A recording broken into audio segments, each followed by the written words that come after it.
हरिनामाचा गजर करत ही लोणंद नगरी दुमदुमलेली आहे। कधी एकदाच ज्ञानेश्वर माऊलींच्या चरणाशी नतमस्तक होतोय असं भक्तगणांना झालेलं आहे।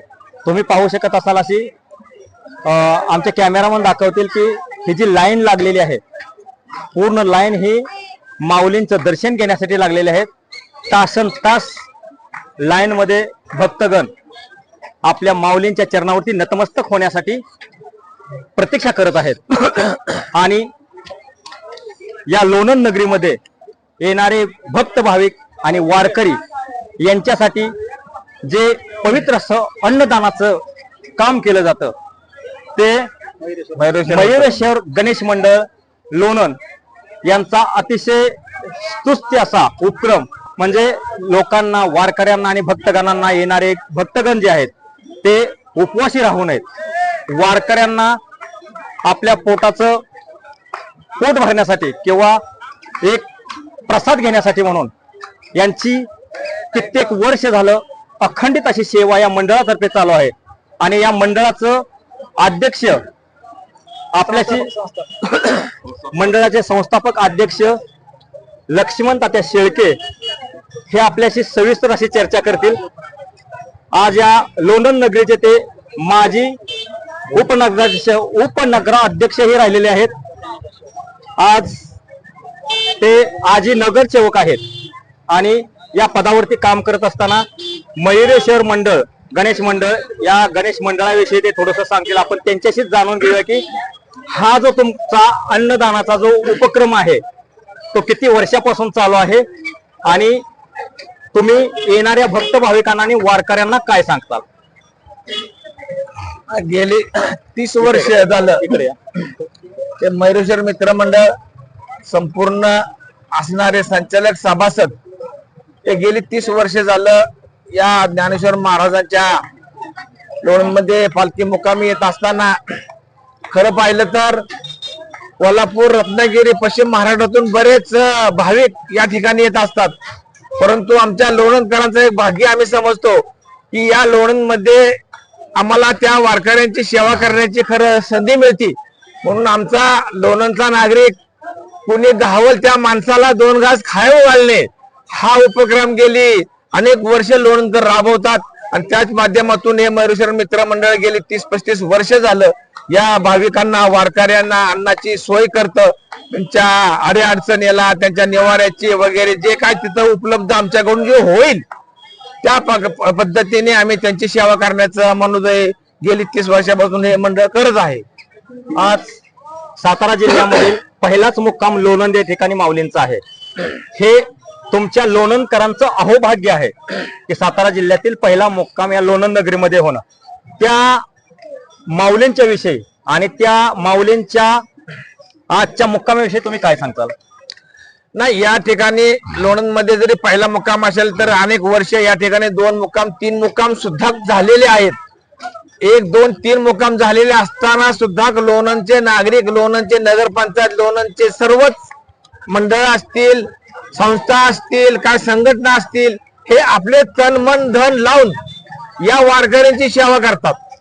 कारण हे पूर्वीपासून पिढ्या चालत आलेली ही जी वारी, या वारीला कोणाला बोलवावं लागत नाही, निमंत्रण द्यावं लागत नाही, सांगावं लागत नाही। लाखो लोक या वारीत सामील होतात आणि ज्ञानेश्वर महाराजांचा जय जयकार करत कधी पंढरपूर गाठतात याचीच कल्पना त्यांना मिळत नाही। कारण त्यांना पंढरपूर आले सुद्धा जाणवत नाही या वारीच्या निमित्ताने। तर सर, मी आपल्याला एक युवकांच्या संदर्भात प्रश्न विचारू इच्छितो। आजचा युवक जो भरकटलेला आहे, शिकून सवरून नोकरी लागत नाही म्हणून व्यसनाधीन होत चाललेला आहे आणि ते व्यसनाधीनाचं प्रमाण जे वाढत आहे आणि ते वाढत असलेलं प्रमाण खरंच आपल्या ह्या हिंदू संस्कृतीला शोभेशन आहे, हिंदू संस्कृतीला ते घातक आहे। आणि आज या महाराष्ट्रभर असतील किंवा पूर्ण भारतभर असतील जे युवक भरकटलेले आहेत त्यांना तुम्ही काय सांगताल किंवा या वारीच्या माध्यमातून त्या युवकांना काय संदेश देताल? नाही, युवकांना म्हणजे गेले अनेक कित्येक वर्षापूर्वी म्हणजे आम्हाला आठवड्याच्या पूर्वीपासून ही वारी चालू आहे। या वारीमध्ये बऱ्याच लोकांना, बऱ्याच युवकांना आपल्याला एक शिस्त, एक संस्कृती आपण वारी कशाला म्हणतो तर आपण बघा, तुम्ही एखाद्याच्या कुठल्याही कार्यक्रमाला निमंत्रण द्यावं लागतं, पत्रिका द्यावं लागते, अनेक गोष्टींनी फोन करावं लागतात, परंतु याला काय सांगावं लागत नाही. या वारीला स्वतःहून लोक येतात. जे या युवकांनी याचा खरं या वारीचा हे घ्यावा, अंदाज म्हणजे आदर्श घ्यावा. कारण काय माहितीये का की या ठिकाणी वयोवृद्ध माणसं, यंग माणसं, महिला, पुरुष सर्वच मंडळी या वारीमध्ये आपला आनंद घेण्यासाठी किंवा ज्ञानेश्वर महाराजांच्या पालखीचं दर्शन घेण्यासाठी या ठिकाणी बऱ्याच लांबून लोक येतात आणि दर्शन घेतल्यानंतर त्यांना आपण कुठेतरी पावन झालो, पवित्र झालो असं वाटतं. म्हणून या वारीला अनेक लाखो लोक या वारीचं प्राबल्य वाढवतात. शेळके सर, माझा जो प्रश्न होता की व्यसनाधीन होत चाललेला तरुण यांच्या विषयी किंवा त्यांना काय तुम्ही आवाहन करताल? नाही, व्यसनाधीन या तरुणांना मी एकच आव्हान करेल की गळ्यात माळ असली का नाही की आपण पवित्र झालेला असतो असं म्हणलं. गळ्यात माळ घातली का नाही तर बऱ्यापैकी लोक तुम्हाला महाराज म्हणतात, जय हरी म्हणतात, श्री हरी म्हणतात. म्हणून तरुणांनी खरं व्यसनाधीन न होता आपण या ज्ञानेश्वर महाराजांच्या पिढ्यानपिढ्या चालत आलेल्या वारीत सुद्धा त्यांनी खरं सामील व्हावं असं माझं तरुणांना आव्हान आहे. म्हणजे एक वेळेशी जाता पंढरीशी तो जीव होई धन्य. म्हणजे या तरुणांनी जर एक वेळ आळंदी ते पंढरपूर अशी वारी केली, पायी वारी, तर खरंच पुढची वारी कधी येते याची मनाला एक आस लागून राहिलेली असते आणि मला ती दुसरीही वारी पूर्ण करायची असं नक्कीच प्रत्येक वारकऱ्याच्या मनामध्ये येत असते. तर तुमच्या माध्यमातून तुमचं असं सांगणं आहे तरुणांना की तरुण हो, व्यसनाधीन बनू नका, व्यसनाच्या अधीन जाऊ नका, होणाऱ्या रोगांना टाळा, आपला संसार बर्बाद करू नका. व्यसनानं कोणीही संसार व्यवस्थित करू शकत नाही.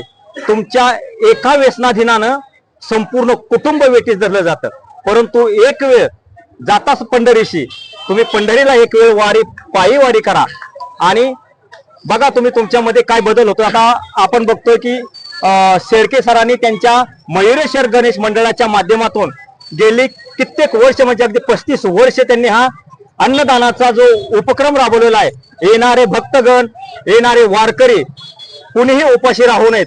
त्यांच्या मंडळाच्या कार्यकर्त्यांचंही करावं तेवढं कौतुक थोडंच आहे, कारण ते कार्यकर्ते तन, मन आणि धनाने आपलं जे 2-3 दिवस काय इथं भक्त भाविक येत असतात या लोणंद नगरीमध्ये, घरचं सगळं सांसारिक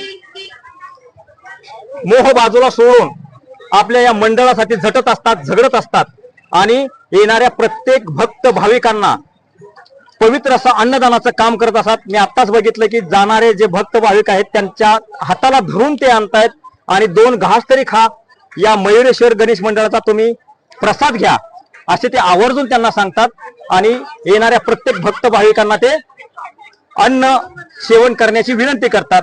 तर शेळके साहेब, खरंच तुमचं करावं तेवढं तुमच्या मंडळाचं आणि तुमचं एक कौतुक आहे. असंच तुमच्या हातून या माऊलींची सेवा घडत राहो आणि वर्षानुवर्ष येणाऱ्या प्रत्येक नागरिकाला तुमच्या मयुरेश्वर गणेश मंडळाच्या माध्यमातून अन्नाचे कण मिळत राहतील आणि खरंच ते इथून प्रसाद घेतल्यानंतर तृप्त होऊन जातील. एवढं मी माझ्या चॅनलच्या माध्यमातून सांगू इच्छितो. आज या लोणंद नगरीमध्ये अलोट अशी गर्दी जमा झालेली आहे माऊलींचं दर्शन घेण्यासाठी. तर मित्रांनो, इथेच थांबतो. आपण पाहत होतात महाराष्ट्र देश न्यूज मराठी. मी सहसंपादक दादाराजे भोसले, लोणंद. महाराष्ट्र देश न्यूज मराठीसाठी मी मृणाली नियम.